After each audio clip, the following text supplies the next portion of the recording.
Hey guys, Papa Rums here. So I was unfortunately not able to make it up to the 2025 moose hunt up in Maine that my brother got picked for. I was the sub permittee and I was going to be filming the hunt. But my truck ended up breaking down the night I was leaving. I was all filled up with camera gear and all. We don't have the camera footage, so that's why we got some clips here and there throughout the hunt and recovering it. And then also we're gonna do a recap here at the end of the hunt. So stay tuned. Don't forget to subscribe, and we'll go over some good tips if you're planning on going up to Maine moose hunting, if you get drawn, and who you want to go with and what's going on up there in the northern 1 and 2 zones. Stay tuned. So we're up here moose hunting in North Maine woods, and this is where we're staying at over here at the Royal Palace. It's not too bad.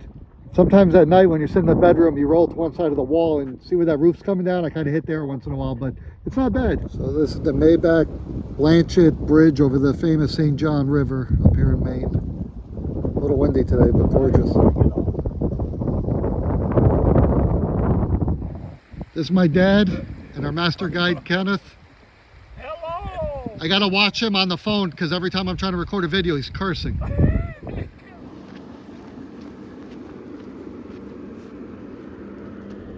Filming the river, and we had to jump back in because a log truck was coming over. There wasn't enough room, and we don't want to be covered in that dust cloud. But they're moving with full loads.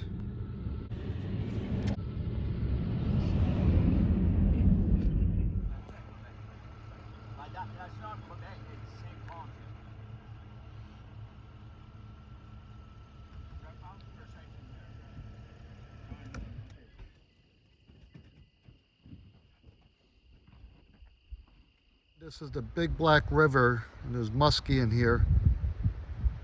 Beautiful. We're only a couple of miles of Canadian borders, only 2 miles that way.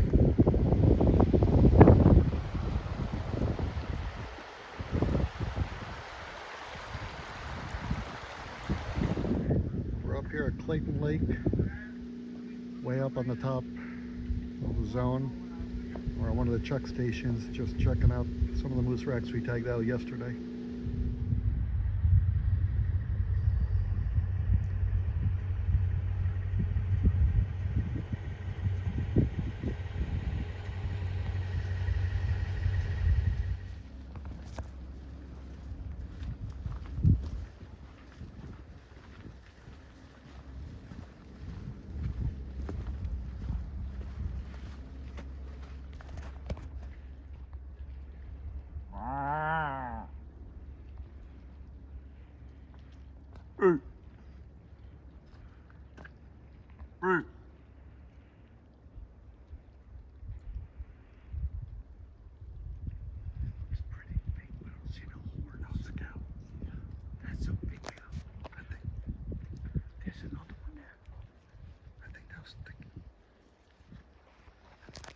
Oh. Oh.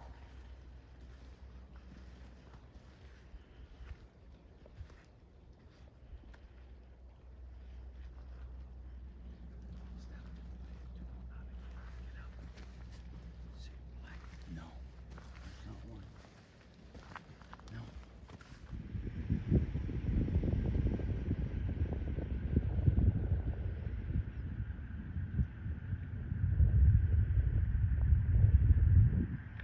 That's Mount Katahdin over there.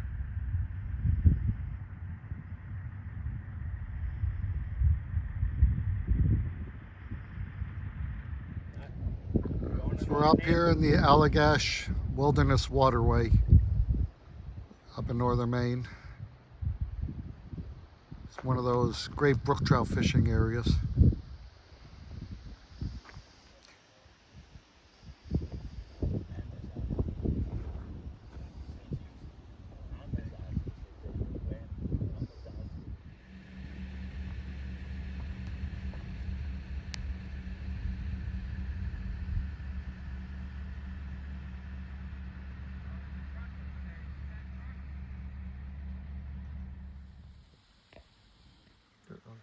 So we're up here in our moose territory, just checking and scouting.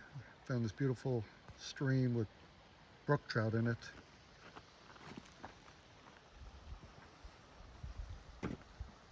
And and there's some salmon out here in this creek.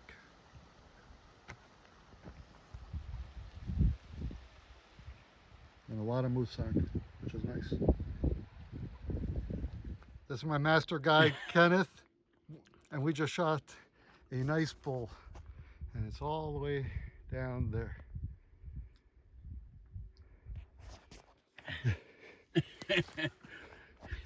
This is my stressed out hunter.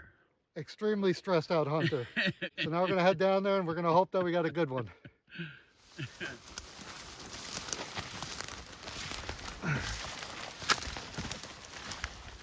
So we're down at the bottom of this cut, and there's my moose right there. Whoa! And there's a big hole right there. We're gonna make sure he's down first. I'm pretty sure he's down. Shit. Hope and make sure he's still alive. Yep.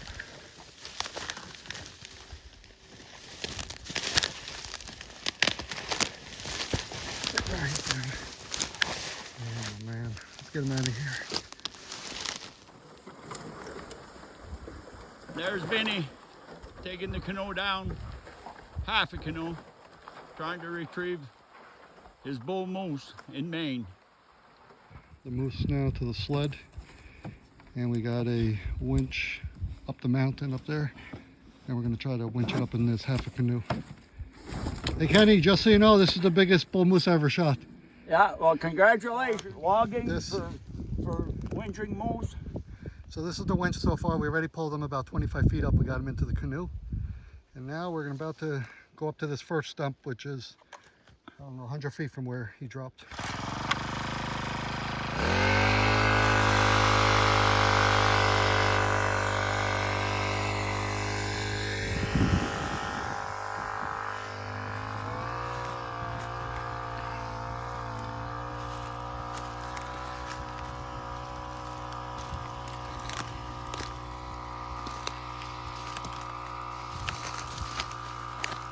And here he comes in the canoe.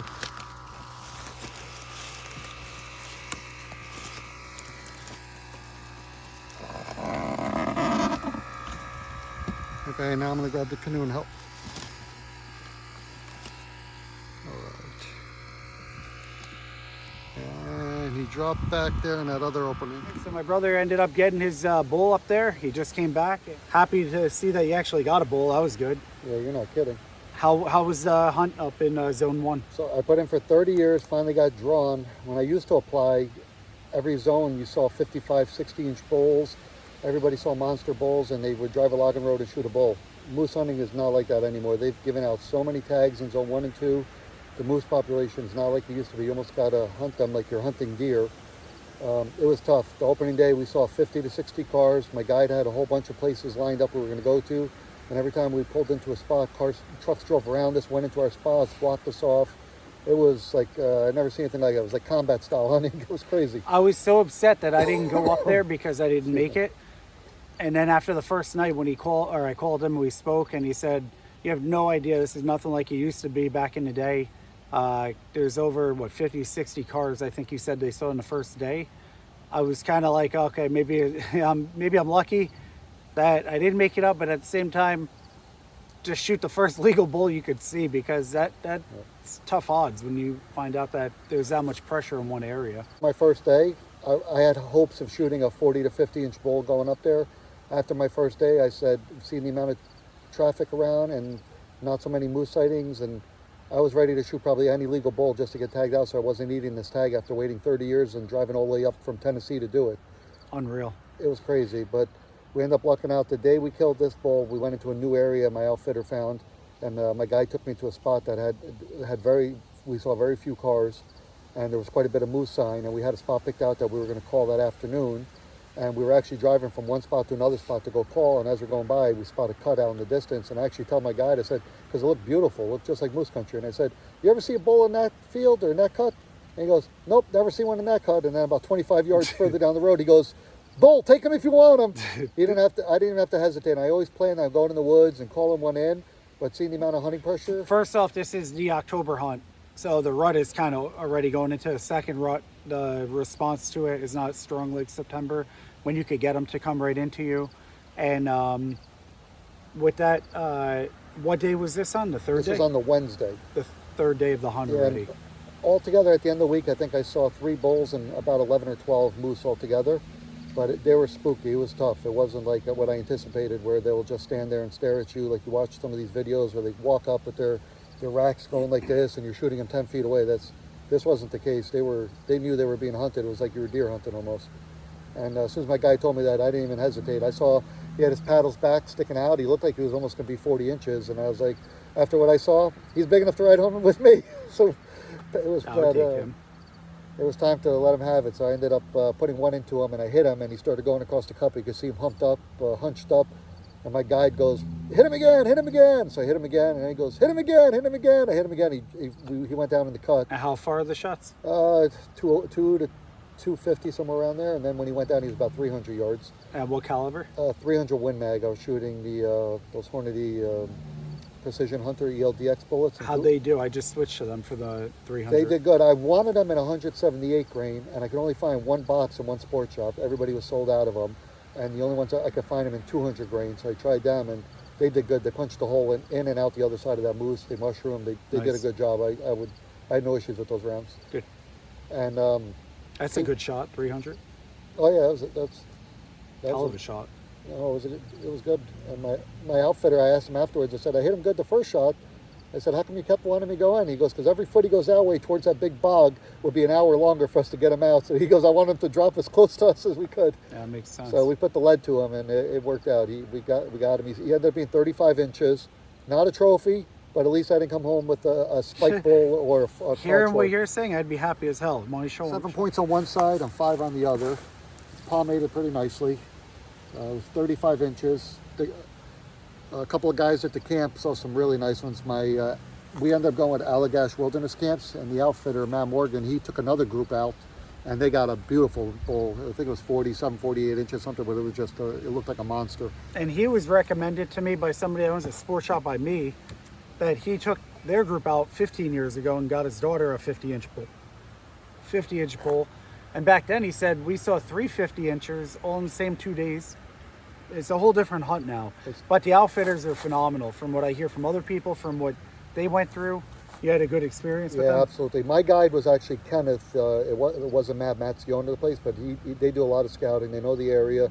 They've been there. I think that outfitting business has been open for like 50 years. And they did a good job. I'll link them up in the description below if I could find them on YouTube. If not, I think they have a Facebook page. After the first day, seeing the amount of hunters in that zone, I was really worried I was going to be eating the tag, and I was like, I'm going to shoot the first spike bull because I'm not going back to Tennessee without a moose after waiting 30 years. So this was very respectable. It was probably in the middle of the pack of what I've seen people killing. There was a lot smaller, and there were a lot of bulls that were bigger. But I am happy and tickled to get this moose. I shot one cow moose before in Quebec, but this is my first bull moose I ever shot. So you guys kind of got a little gist of the northern zone and how it is. The guide services seem to be good from what I hear a lot, but could have a bad experience. It depends who you go with. They had a great guide service. But also, what about the meat, the care for the meat? What do you do? How does that work? Excellent. So we lucked out. A couple of the days got really warm in the middle of the week. It was like 65, 60 degrees during the day, where I was be a little bit worried. But the morning we shot this bull, it was below freeze and we had frost. It was cold. We got out there. It was still in the 30s when we shot him. He had a capstan winch, I believe it's called, and he had a half a canoe. So when we shot the moose, he ended up putting it, after we gutted it out, it got put into a canoe, winched it, and we winched it from stump to stump in the clear cut back up to the vehicle. And then that winch worked really good, that system. Even with the canoe, it slid really, really quickly. And then when we got probably about 300 feet from the road, we just happened, another truck pulls down, and my guide actually knew them, and they gave us a hand. We hooked a snatch block to the back of the truck, ran a rope, and then hooked it to their truck, and they drove all the way down the road and sucked the moose all the way up to the road for us, which saved us hours of time. So it was fortunate they came by when they did. But it was still very cold out. You could see steam coming out of the chest cavity once we loaded them up. We took them down to the tagging station, got them registered, and then we took him right to the butcher shop, and he was right on Is it hard to ice. find butchers there, or they know? The So guides know? that's another thing I would recommend going with a good outfitter, because our outfitter already had it all lined up. He had spots to get into that butcher shop. They have walk-in coolers. You don't have to worry about your meat spoiling, none of that stuff. Whereas you hear stories of other people. We couldn't find a butcher. We tried to drop them off. They wouldn't take it. They're full. So I didn't have any That's of that. a big deal. I didn't have any of that kind of experience that I had to worry about. And we took a chest freezer down there on a trailer with a generator. So we ran our generator coming back, and now we got it plugged in at his house, and now I'll run the generator all the way home. So my meat was all vacuum sealed, and it's in a freezer, frozen the whole way. So we had no issues having to worry about ice packs and coolers and all that kind of stuff. Yeah, it looked phenomenal. Look, the cuts look good. The sealing job, professional as can be. But I know from hunting Canada, doing moose hunting quite a bit, if you don't have a walk-in cooler and it's those hot days in the 60s, which happens a lot, you're gonna be in trouble. You may lose your meat. And I've seen people lose their meat in the back of trucks. They weren't prepared, or they thought they were gonna do it themselves. You don't realize how big of a job a moose is unless you're really prepared and your understanding of what you're doing and how you're gonna do it. Otherwise, it's gonna be a really, it could go from a good experience to a nightmare. So the work really does start when you put them down. That's when the hard work starts, and you got to be diligent of what you're doing and make sure you get it done efficiently. So call around, get your prep work done if you're going to be moose hunting in Maine or anywhere. Same with elk, big hunts like that, bear. Make sure you have areas where you can get walk-in coolers, get them butchered if you need to.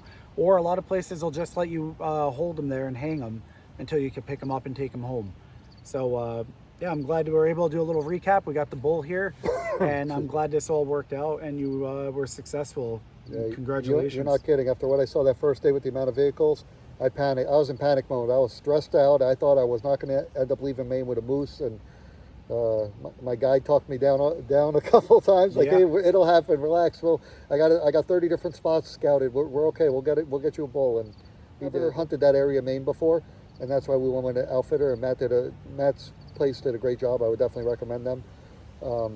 We've got picked in other areas of Maine where we've hunted before. I don't know if I would have went with outfitter just because I knew those areas, but this is my first time in the Allagash, and I'm glad I went with a guide, because I'm telling you right now, if I did not, I probably would not have come home with a moose, seeing what I saw up there with the amount of people hunting and the traffic in and out of roads, and it was tough. It wasn't an easy hunt. We hunted our butts off. We walked a lot calling. We drove from spot to spot. Everything was hours away. Okay, there's too many people here. Let's go to a different corner. Let's go to a different corner. And my guide was working. He was hustling, trying to get me a moose. So get a good guide, and it'll help out in the long run for sure. All right. Well, thank you very much for watching, guys. If you haven't seen my new videos out for deer hunting this past season, I just started putting them out from last year. Some kick-ass videos, so go back, check them out. And then also we're going to be doing some new hunts this year, and they're going to be pretty intense hunts. So stay tuned. They might not drop until January or February, but they're going to come out and they're going to be really good. Stay tuned. I appreciate it. Don't forget to subscribe. And if you really like it, share it out. I'd appreciate it. All right, guys, take care. God bless, and happy hunting out there.